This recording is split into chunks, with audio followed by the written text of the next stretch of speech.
Hi, John Wanoa here. Just ringing Denmark. Kui, brand technical design engineer. Last Peter Turbine. I'm just going to call. If I can get him and have a little chat. Try to get him on Skype, but so he's got to accept it. The number you have called is not currently active. Oh. Try again.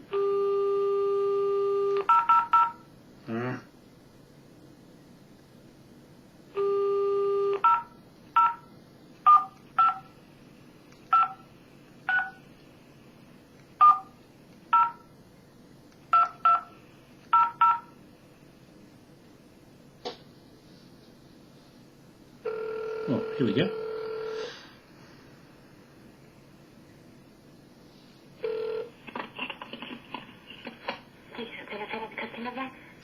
Hello, it's John Wanoa in New Zealand here. I want to speak to Lars Peter, please.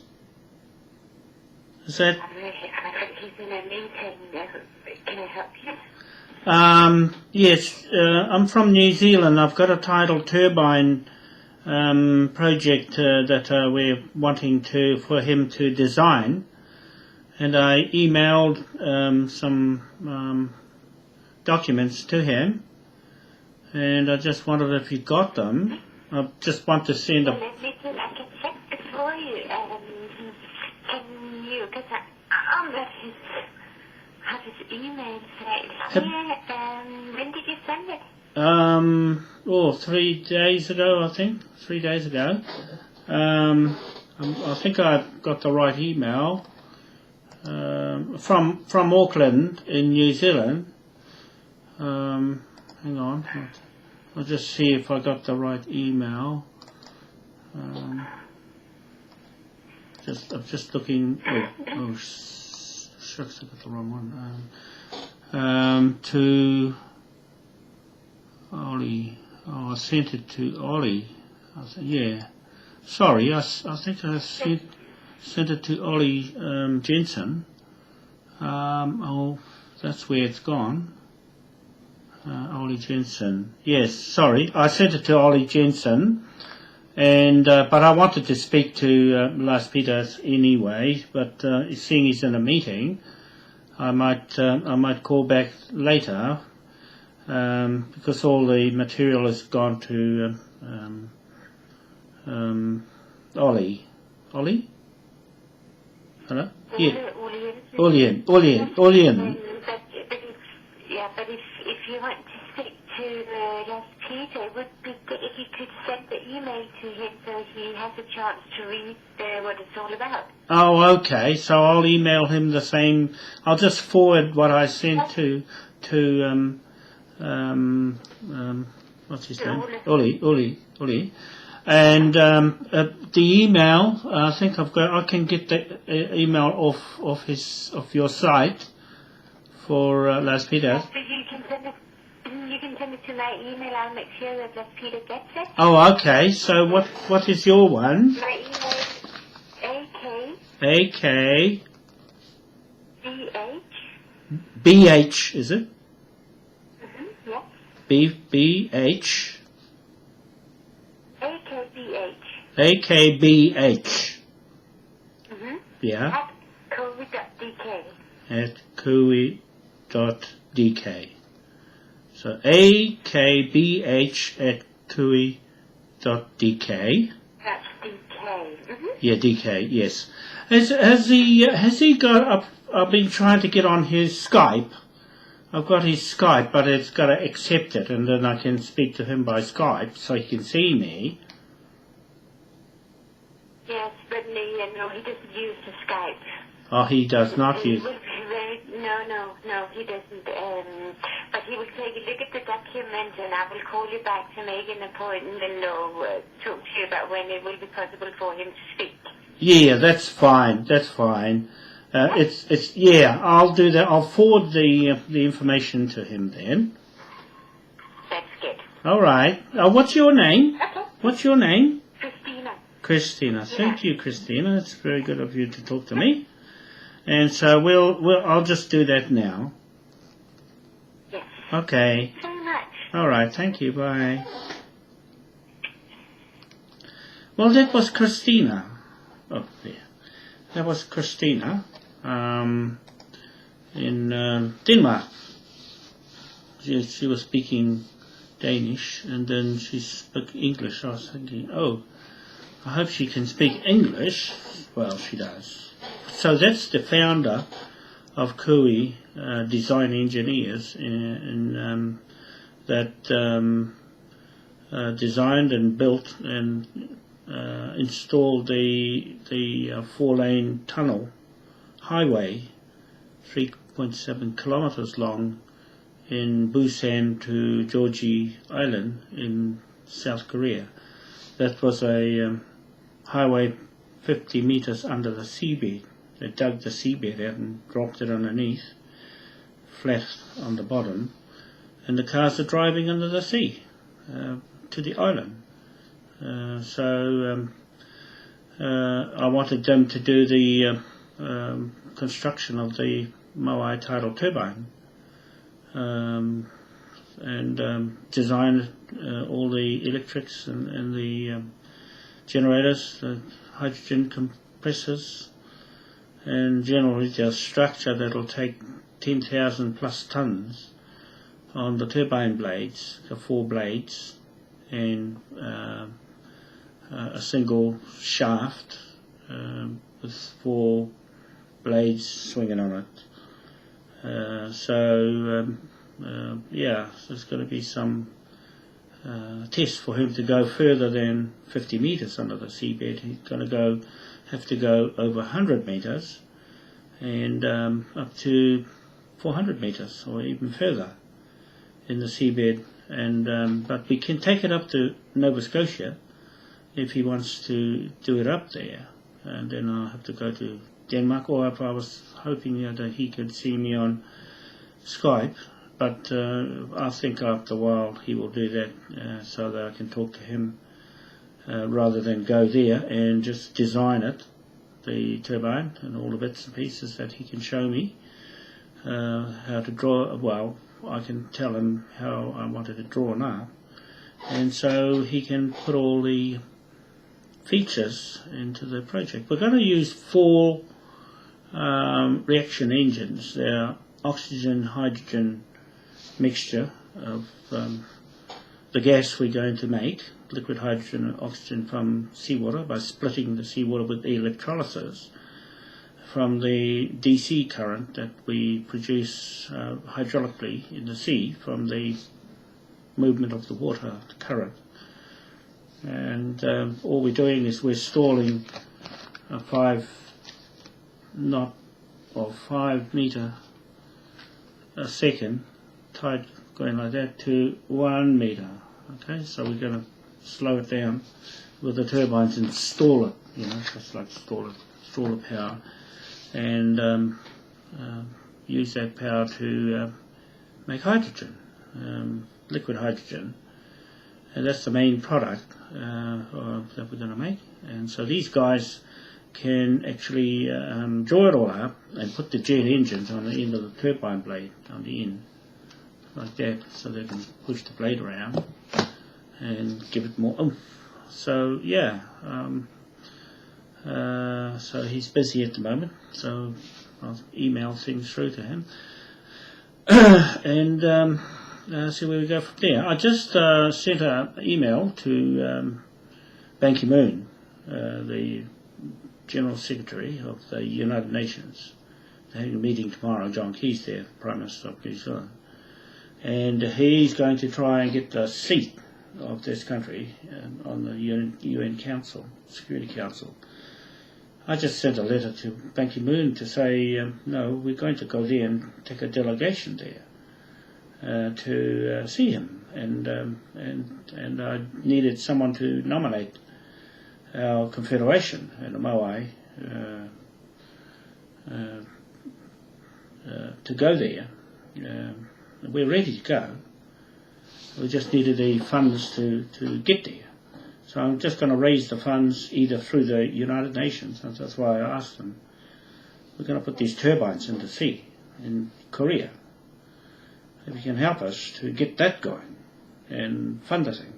There's no problem to do that with all the money they got.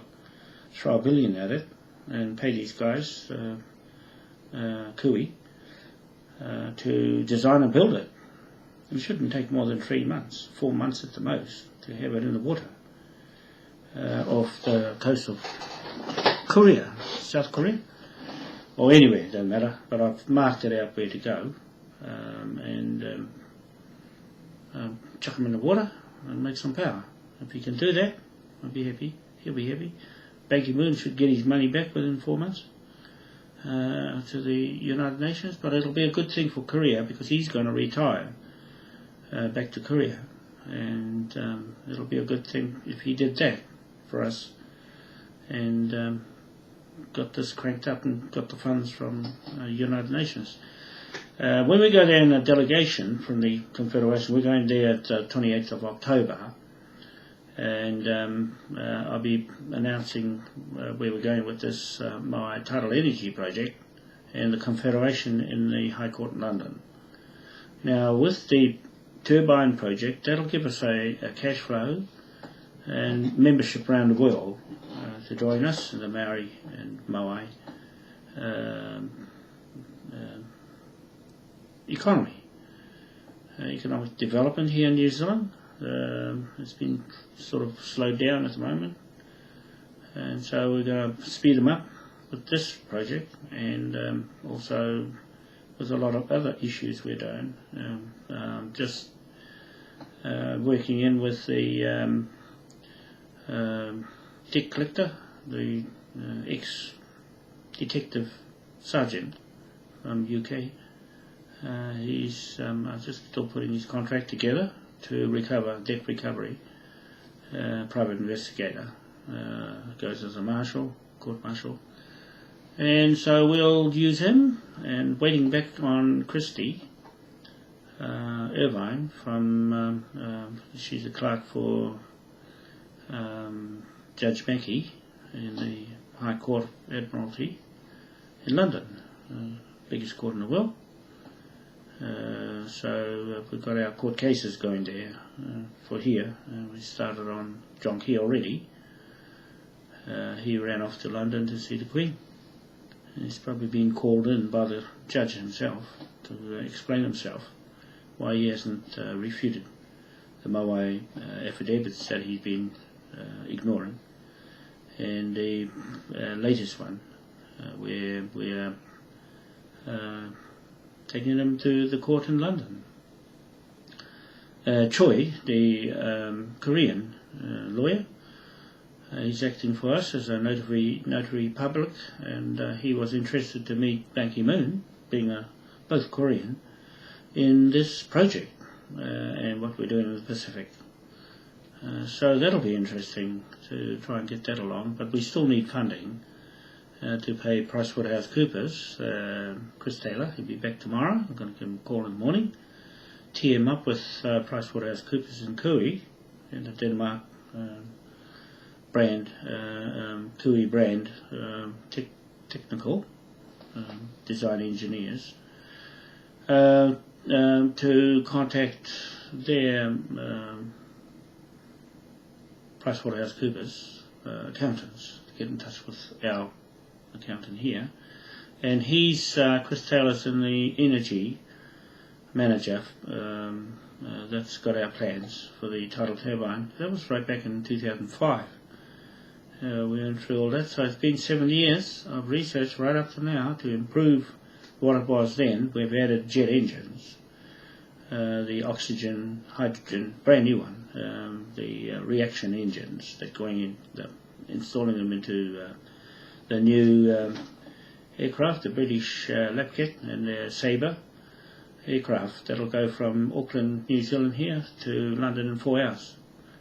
Or 4.5 hours at the most, but 4 hours. And so that's what we're using, that engine, on the ends of these turbine blades, the 4 turbine blades of this project. There's only 5 moving parts. You've got the shaft. The shaft is like a cross, like that, cross, and it goes that way. So T, and then the shaft goes up and down, like that, and around that way. So that's how we get the hydraulic power from the top and the bottom, and the jet engines on the end of the thing to throw it around. 4 jet engines have to have at least 1530 megawatts of power to compensate for the tide, turning the tide.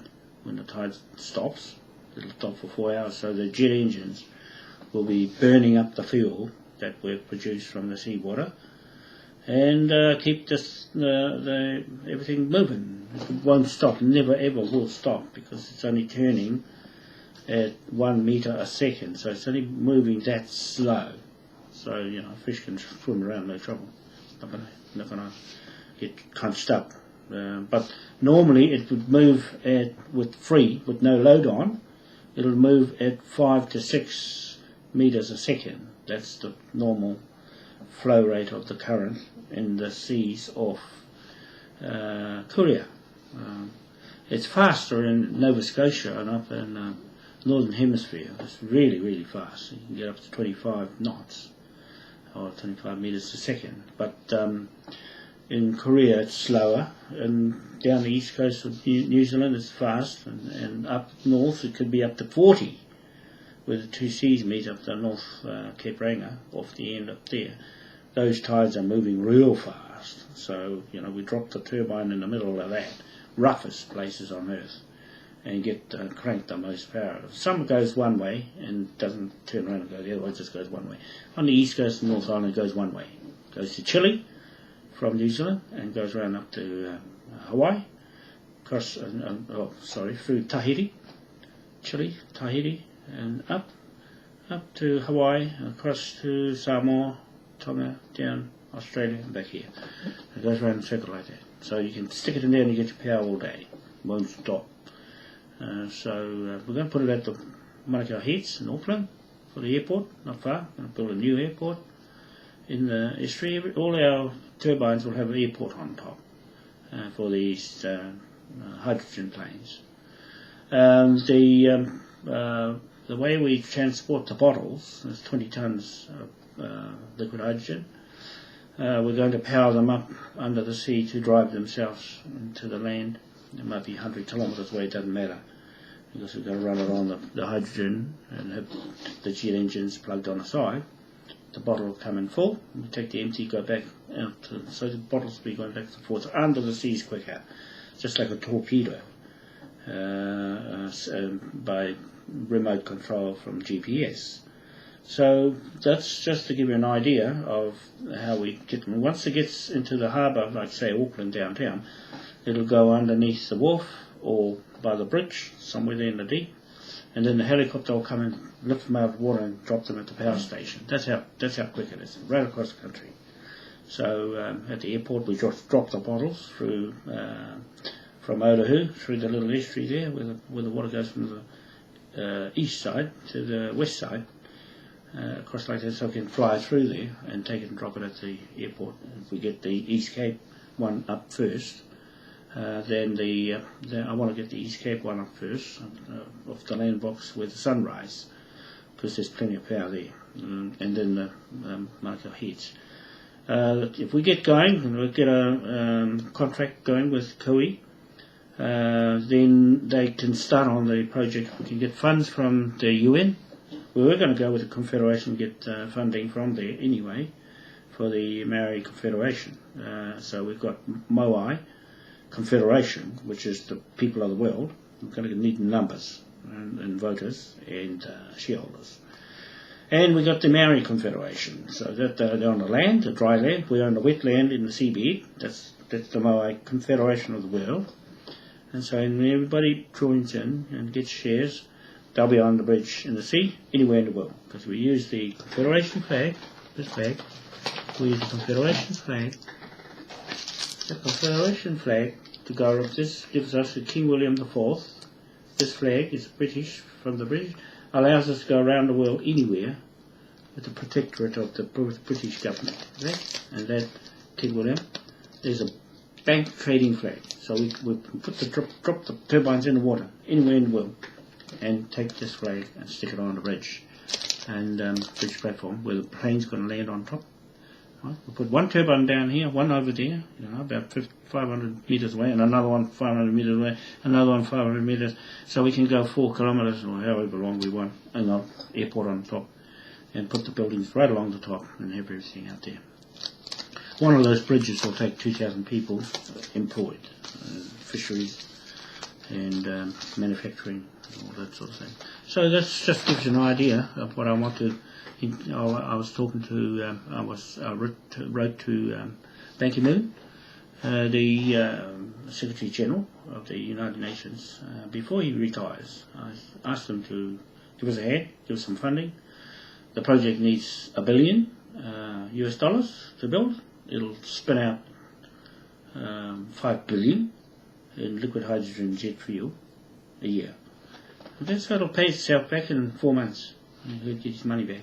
But I hope he takes it up and puts the funding down and pay Kui, pay PricewaterhouseCoopers, pay Kui, and they are on the way. Yeah, I just tell him what to do, and he'll build it. I don't think he'll have any problem with that after building those tunnels under the seabed in Korea. That's a harder job than the turbine. Turbine don't take too long because they've got all the materials. In Korea, they just the thing or two. They just work out where all their machines and generators, and compressors, big hydrogen compressors. You need 20 300-ton compressors just to stall this thing from turning. Shaft, it's turning slow. Massive amount of power, 10,000 tons on a blade, on one half blade. Okay. So so that's all I want to say tonight. I'll just send the email off to Kui. What's her name? The girl there, the office girl there. I've forgotten her name already. So I'll send her an email, and she can get him to call me. Christina, that's her name, Christina, in Denmark. Okay, so that's I spoke to Uli Jensen before, the engineer. Now I'm speaking to the founder, director, CEO of the company. So right to the top, right? Talk to Guy, because he's going to like this project. He's going to like the turbine. He's going to like the design and the grunt in it. That he's going to light the whole place up in the northern hemisphere, right? With these turbines and heaps of power under the sea. Okay, thank you very much. I'll catch you later, and enjoy yourself today and tonight. Bye for now from New Zealand, Auckland.